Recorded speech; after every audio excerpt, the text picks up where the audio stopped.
The ice cracked like thunder beneath David Reeve's boots as he made his way across the frozen wasteland.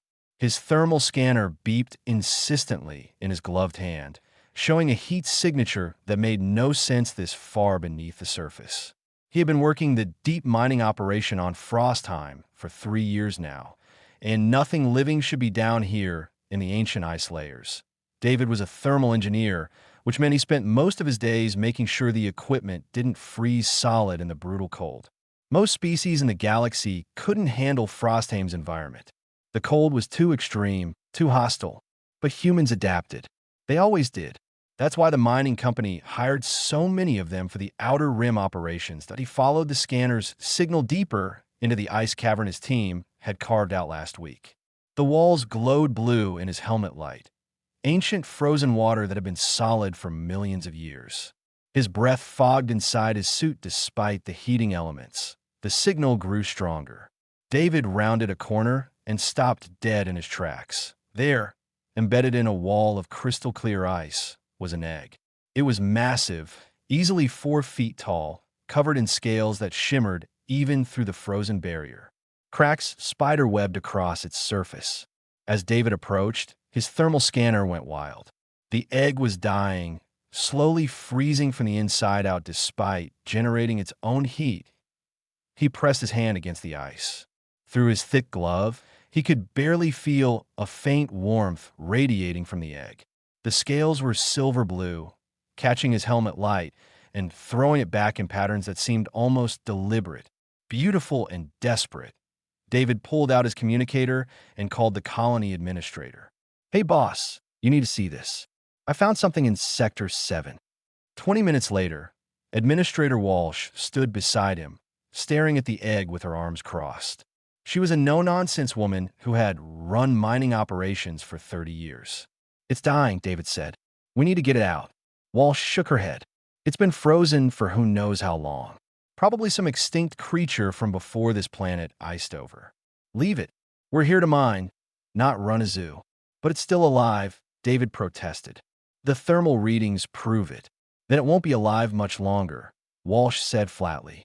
"We don't have the equipment or the authorization to deal with unknown xenobiology.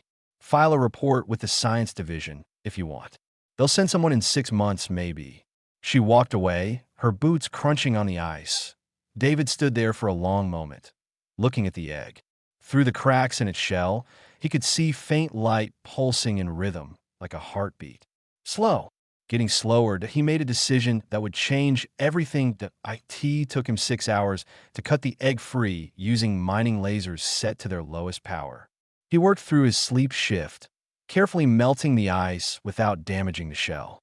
The egg was heavy, over 400 pounds, and he had to use a loader mech to transport it back to his quarters. The other miners stared as he passed. Someone called out, "Reeves finally lost it." Laughter followed him down the corridor. David didn't care. He sealed his quarters and got to work building an incubation chamber using every piece of heating equipment he could spare. Thermal regulators from his personal heater, UV lamps meant for growing vegetables, humidity sensors scavenged from the recycling system. He created a nest of insulated blankets and positioned the egg in the center. The temperature had to be exact. Too hot, and he'd cook whatever was inside. Too cold, and it would die. He spent 3 days adjusting the settings, monitoring every fluctuation, barely sleeping. His hands shook from exhaustion and too much coffee substitute that on the 4th night, David jerked awake to the sound of cracking. Not the violent sound of something breaking, but the deliberate sound of something breaking free. He scrambled off his bunk and knelt beside the makeshift incubator. The egg's cracks were spreading, light spilling from the gaps. Pieces of shell fell away, revealing glimpses of silver-blue scales beneath. David held his breath, thought a small head emerged first, pushing through the shell with determination. It had an elongated snout, delicate horns, and eyes that reflected the room's light like mirrors. The creature struggled, weak from its long imprisonment, and David carefully helped it free from the remaining shell fragments. That IT was reptilian, definitely, but like no species in the galactic database. A dragon, David's mind supplied.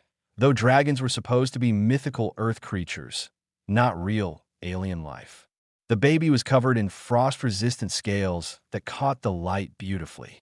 It was small now, maybe the size of a house cat, but its body suggested it would grow much larger. The creature looked up at David with intelligent, aware eyes. Not the blank stare of a simple animal, but the focused gaze of something that understood. It made a small chirping sound and pressed against his hand. Seeking warmth, David felt something in his chest tighten. He had saved this life. Against orders, against common sense, he had refused to let this being die alone in the ice. "Hey there," he said softly. "I am David. Welcome to the universe." The dragon chirped again and closed its eyes, exhausted from hatching. David carefully wrapped it in a thermal blanket and held it close. It began to purr, a sound like distant thunder. He decided to call her Frost. It seemed appropriate. 6 months changed everything. Frost grew fast, her body adding mass every week until she was the size of a large dog. Her silver-blue scales had hardened into beautiful armor, and her wings had developed enough that she could glide short distances across David's quarters. The small space had become cramped with her size, but neither of them complained. David had expected to raise a simple creature, maybe something like an exotic pet. He had been completely wrong. Frost was intelligent.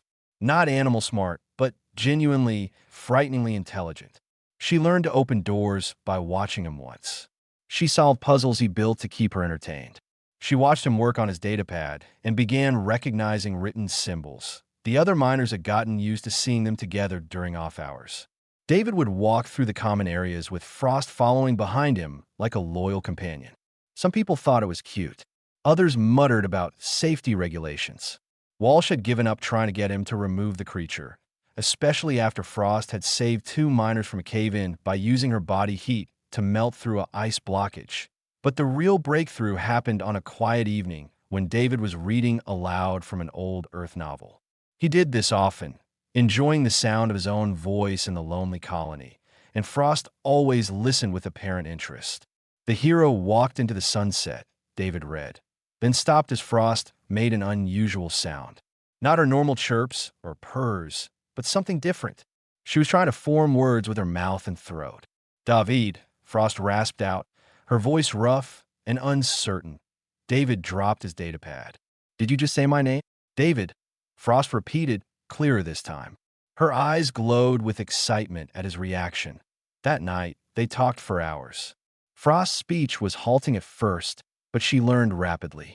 She told him about her species, the Glacewing, who had ruled the frozen worlds in an age before the current galactic civilization. They had been peaceful, living in harmony with ice and cold. Then came the burning, a war she barely understood through genetic memory. Her kind had been wiped out, their world scorched. The eggs had been hidden in deep ice as a last desperate hope. "You saved me," Frost said, pressing her snout against David's shoulder. "I was dying in the dark. You brought me to light."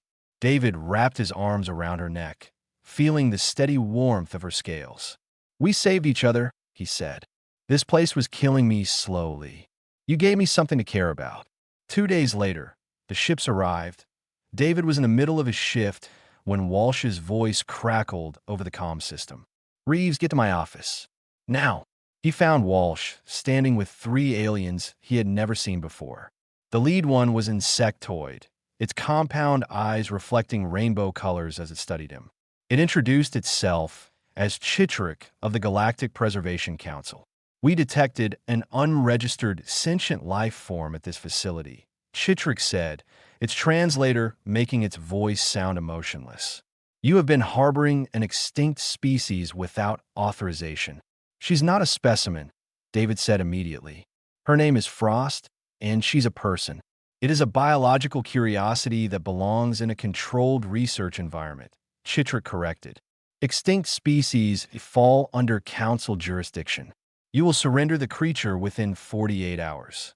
David felt ice form in his stomach, and it had nothing to do with the planet's temperature. "She's sentient. She can speak. You can't just take her. Legal precedent is clear," Chitrik said. "The creature will be relocated to a proper facility where it can be studied and preserved. This is not a request." Walsh looked uncomfortable but nodded. Sorry, David. They have authority here. David left the office with his mind racing. He found Frost waiting in his quarters, and the moment she saw his face, she knew something was wrong. They want to take you, David said. The council. They say you're too valuable to leave alone. Frost's scales rippled with fear, something he had never seen before. I will be in a cage, studied like a thing, not a person. I won't let that happen, David promised. Over the next 2 days, David made careful plans. The other human miners noticed his tension. One by one, they approached him privately. A woman named Riley offered him access codes to the shuttle bay. A man named Drum gave him fuel cells that wouldn't be tracked. Others created small diversions, equipment malfunctions that would keep security busy. They helped because they understood. Loyalty mattered. What David had with Frost was real, and the council's cold bureaucracy didn't care about that. Humans knew what it was like to be underestimated by the galaxy. They stuck together, and they protected those who couldn't protect themselves. That on the last night, David and Frost made their move. During the shift change, when security was thinnest, they ran for the shuttle bay.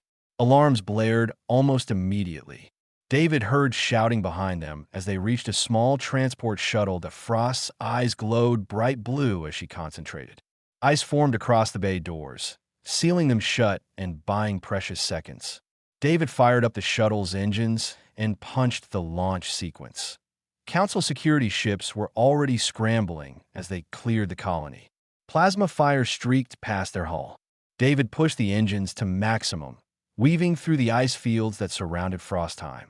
Frost closed her eyes and focused, and suddenly massive ice formations erupted from the frozen asteroids around them, creating obstacles that the pursuing ships had to navigate. They made it to hyperspace by seconds, as the stars stretched into lines around them. David looked at Frost. We're fugitives now. We're free, Frost corrected, and despite everything, she was smiling. 3 months of running taught David things he never wanted to know. How to fake ID codes, how to bribe station officials, how to sleep with one eye open. He took whatever work he could find at the frontier stations, places where questions weren't asked too loudly. Frost stayed hidden in their ship during these stops, growing larger with each passing week. She was the size of a horse now, her scales gleaming with power she was only beginning to understand. They practiced in the empty cargo holds David rented, Frost learning to control her abilities. She could create ice from nothing, pulling moisture from the air and flash freezing it into any shape she wanted. Walls, weapons, shields. The cold didn't just surround her, it obeyed her. The Galactic Council had placed a bounty on Frost's capture. Not a small one either. Enough credits to retire on a paradise world. Every day, David checked the networks, watching the number climb higher. They were docked at a trade station called Crossroads Haven when the bounty hunters found them. David was buying supplies when he noticed 3 rough-looking aliens watching him from across the market. One was reptilian with scarred scales, the leader probably. The others were muscle, various species chosen for intimidation. David walked faster. The aliens followed. He ducked into a maintenance corridor, hoping to lose them in the maze of passages that connected the station's lower levels. The hunters followed, not even trying to hide anymore. David broke into a run, his heart hammering. He had to get back to the ship, had to warn Frost. Nothing personal, human, a voice called from behind him. But that creature is worth a fortune. David skidded around a corner and found himself trapped. Dead end. The 3 hunters approached, weapons drawn. The reptilian one smiled, showing too many teeth. Then Frost dropped from a ventilation shaft above them. She had followed David's scent through the station, refusing to stay safely hidden. Her eyes blazed blue as she positioned herself between David and the hunters. She was magnificent and terrifying, her scales catching the flickering corridor lights. Back away from him, Frost growled, her voice deeper now, resonating with power. The lead hunter laughed. The lizard talks. That makes you worth even more. He fired his weapon. Frost moved faster than David thought possible. Ice erupted from the floor and walls, forming a barrier that caught the plasma bolt. Then she was among them, her claws and tail moving in a blur. The corridor temperature dropped so fast that frost formed on the walls. One hunter tried to grab David. Frost's eyes flared bright, and the hunter froze solid mid-step, his entire body encased in ice. The other two hunters looked at their frozen companion and ran, abandoning their leader. David stared at the ice statue. "Is he alive?" Frost said. "But he will need medical attention soon." They ran too, but not before station security started responding to the disturbance. Alarms wailed through Crossroads Haven. David and Frost sprinted for their docking bay, only to find it surrounded by station guards. A ship descended from a higher docking level, its bay doors already open. A human woman leaned out, shouting, "Get in if you want to live." David didn't hesitate. He and Frost jumped, catching the extended boarding ramp as the ship accelerated away from the station. Plasma fire chased them, but the pilot was skilled, weaving through traffic until they cleared the station's weapon range. The woman who had saved them introduced herself as Riley Park. She was part of an underground network that helped endangered species escape council control. Her companion, a philosophical alien named Drom, explained that they had been watching David and Frost for weeks. "The council doesn't care about preservation," Riley said as she piloted through hyperspace. "They care about control. You're not the first person who's had to run because they loved someone the council wanted to own." They took David and Frost to a hidden world called Haven's End, tucked away in an unmapped nebula. The planet was beautiful, with forests and mountains and clear skies. Dozens of species lived there, all of them refugees from council policies. Species declared extinct, species too valuable to be left free, species that simply didn't fit into the neat categories the galaxy preferred. Frost met others who had suffered like her. A family of avian creatures whose world had been strip-mined. A herd of gentle herbivores whose intelligence had been denied by the council for economic reasons. Beings of every shape and size, all just trying to live free. But Frost was the only Glacewing. When she learned this, truly understood it, she retreated to a mountain cave and wouldn't come out for 2 days. David finally found her there, curled around herself, her scales dim. "I'm the last," Frost said quietly. "The only one of my kind in the entire universe." David climbed up beside her and sat down. "I know what it's like to feel alone. Before I found you, I was going through the motions. Working, sleeping, existing. You gave me purpose." "I'm still alone," Frost said. "No," David said firmly. "You have me. You have Riley and Drom. You have everyone in this sanctuary who sees you as family, not a specimen. Being the last of your species doesn't mean you're alone." Frost looked at him with those mirror-bright eyes. "You really believe that?" "I know it," David said. "Family isn't about species or blood. It's about who stands beside you when everything goes wrong. And I'll stand beside you forever." Frost uncurled and wrapped herself around David, her warmth enveloping him. "Then we're family. True family." They sat together on that mountain, watching the sunset paint Haven's End in colors neither Earth nor Frostheim had ever shown them. Behind them, in the valley, a community of the rejected and forgotten built something beautiful together but a home. A year passed in Haven's End like a dream after a nightmare. David had gone from lonely thermal engineer to someone the community looked to for leadership. He helped organize supply runs, taught self-defense techniques he had learned from old Earth military history files, and worked alongside aliens who had become his closest friends. Frost was fully grown now, massive and powerful. Her wingspan stretched 30 feet when fully extended. She could speak multiple languages, taught classes about Glacewing philosophy and culture to the younglings in the settlement, and had become a symbol of hope to everyone there. The dragon who should have died in the ice but lived because someone cared. Their bond had only deepened. They moved together like two parts of one being. When David planned, Frost provided perspective. When Frost doubted, David provided certainty. Other species in the sanctuary spoke of them in reverent tones, the human and dragon who proved that different worlds could understand each other perfectly. Then the message came through on Riley's encrypted network. David was helping repair a water purification system when Riley found him, her face pale. "We have a problem." A council agent infiltrated our supply network last month. They found us. Drum stood behind her, his usually calm demeanor shaken. The council has voted to authorize military action. They're calling Havens and an illegal settlement harboring dangerous entities. David's wrench slipped from his hand. How long do we have? 3 weeks, maybe 4, Riley said. They're assembling a fleet. That night, the sanctuary held a meeting. Over 200 beings gathered in the central square, representing dozens of species. Some could barely communicate with others, needing multiple layers of translation. But they all understood the situation. Riley stood on a platform David had built, her voice carrying across the crowd. The council is coming. They'll take us, separate us, put us in facilities where we'll never see the sky again. Or worse. Murmurs of fear rippled through the assembly. Parents held their children closer.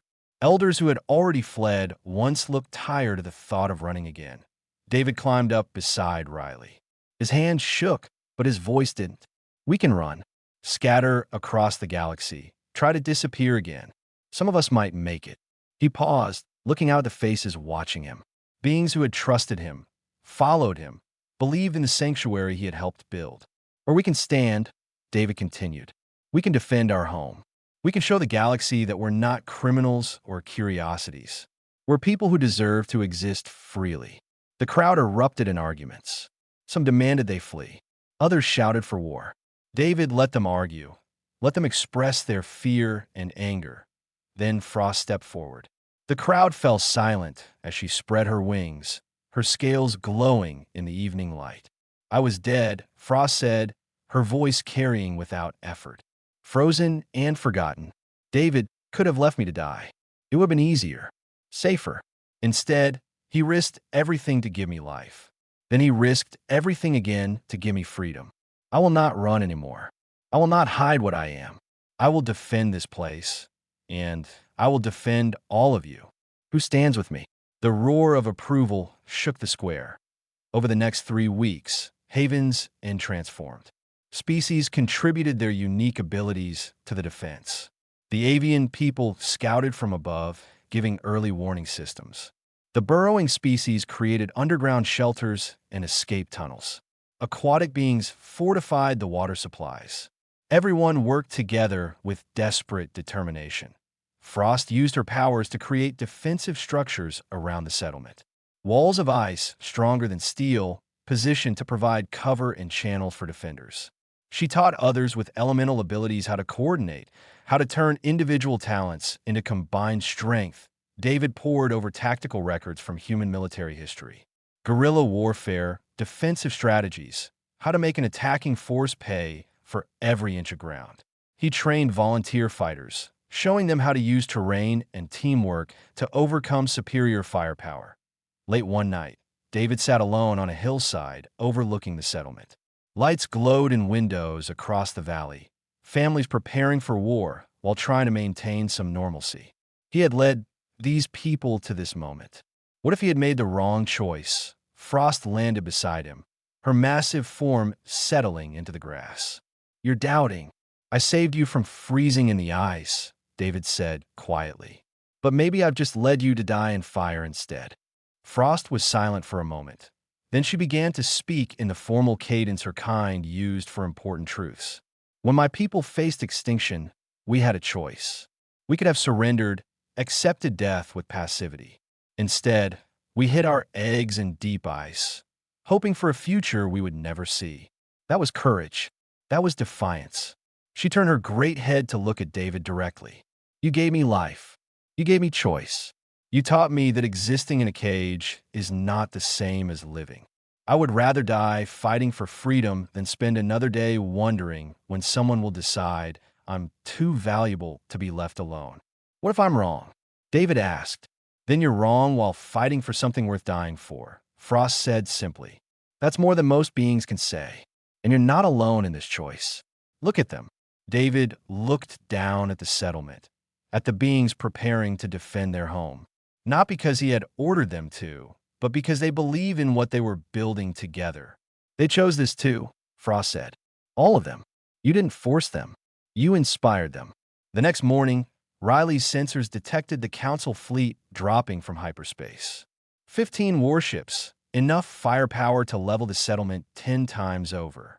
They hung in orbit like a threat made metal that a transmission came through. Commander's voice, cold and bureaucratic. Surrender all restricted organisms within 6 hours or face military action. David opened a channel to respond, his heart pounding, but his hands steady. It was time to make the galaxy listen. The dropships came down like falling stars, burning through Haven's Inn's atmosphere in tight formation. David watched from the command center Riley had helped him set up, a converted warehouse now filled with communication equipment and tactical displays. His throat was dry despite the water bottle in his hand. They're landing in the northern valley, Riley reported, fingers flying across her console. 20 landing kraft. Estimate 400 troops total. David activated the settlement-wide comm. All units, this is it. Remember your training. Protect each other. Make them regret every step they take on our home. Frost was already in position at the northern defensive line, along with 50 other defenders.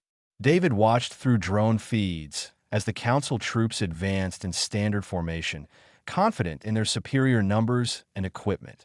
Then Frost made her move. Ice erupted from the ground in massive walls, 50 feet high and thick as fortress stone. The Council troops stopped, confused. Their formation broke as they tried to navigate around the obstacles. That's when the ambush hit them. Avian defenders swooped from above, dropping improvised explosives.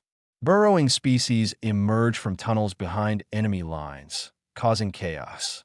The Council troops had expected an easy victory, a quick raid to round up defenseless refugees. Instead, they found organized resistance. David coordinated the defense, moving units where they were needed most. He felt sick doing it, watching beings get hurt, but he couldn't stop now. Every Council soldier they held back was another moment of freedom for the people who trusted him. The battle raged for 2 hours. Council forces pushed forward despite heavy losses, their training and equipment gradually overwhelming the defenders' desperation. Then the plasma bombardment started from orbit. The first blast took out the eastern shield generator, and the protective barrier flickered. Frost roared her defiance and created an ice dome over that section of the settlement, but David could see her scales dulling with exhaustion. She couldn't maintain that level of power forever. "Riley, I need that hack working now," David said urgently. Riley had been working since the battle started, her fingers bleeding from typing so fast. "Almost there. I'm breaking into their fleet-wide communication network." "Good, because I have something to say." 5 minutes later, Riley gave him the signal. David was now broadcasting to every Council ship in orbit, and more importantly, to every relay station those ships connected to. His message would spread across the galactic network within minutes. He activated the camera feed and looked directly into it. Behind him, through the window, smoke rose from the battlefield. He didn't try to hide it. "My name is David Reeves," he began. "A year ago, I found a dying egg in the ice. I could have left it there. Should have, according to regulations.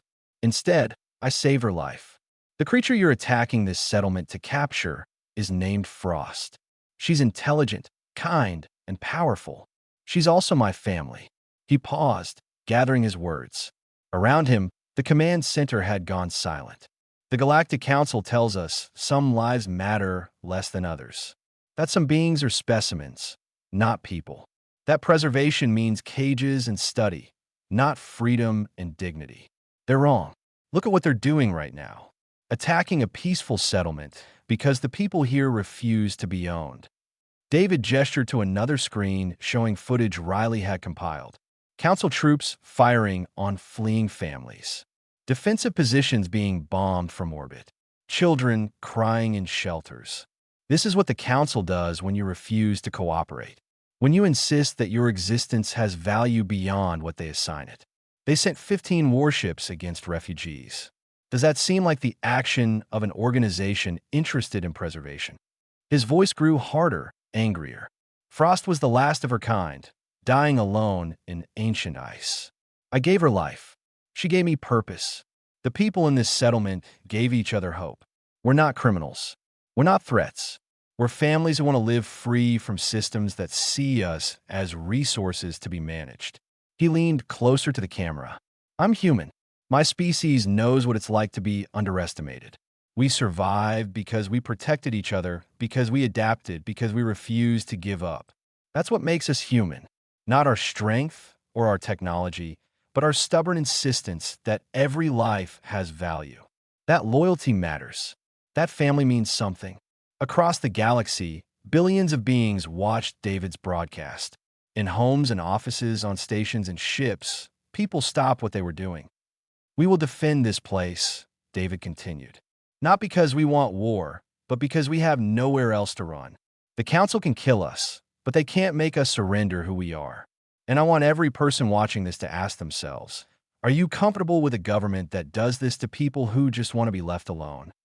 The broadcast ended. Riley looked at him with wide eyes. That was either the bravest or stupidest thing you've ever done.